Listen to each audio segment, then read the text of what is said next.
People are very concerned because of the number of threats that they're following right now. The threat that you just mentioned was briefed to the president just before he left on his vacation to Hawaii, and it basically talked about possible attacks in three major U.S. cities, and those are New York City, Los Angeles, and Washington, D.C. Now, this threat was a single source. It came from a source overseas, and it was not corroborated, but that said, officials have to treat it very seriously. So we know, for instance, here in New York, the FBI, New York and Washington, and in Los Angeles, the FBI is increasing the number of agents that are in their command posts. These are 24-hour command posts that are keeping an eye on all the threats. The New York City Police Department says that they have 6,000 officers that are going to be protecting the Times Square area, which obviously is going to draw millions of people to celebrate the new year. In Los Angeles, we know the police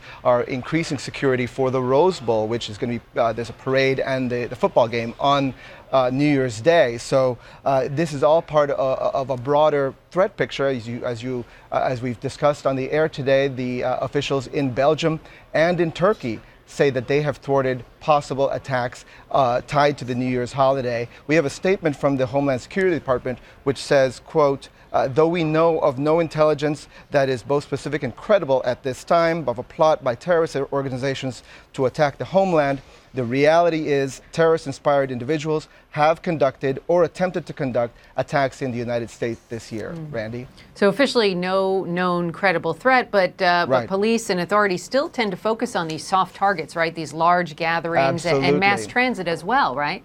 Exactly. Those are always the top focuses of officials here in New York, in Washington, and in LA, simply because we know that that's what the terrorists look to try to hit, places where they might be able to carry out the most injuries, the most deaths, and also are very difficult for authorities to protect.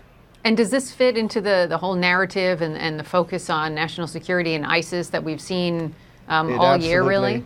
It absolutely does. This has been a record year. The Justice Department says that they've had just about 60 prosecutions this year, which is a record. Not even after 9/11 did we see this level of activity. And so that's one of the concerns that officials have right now, Randy.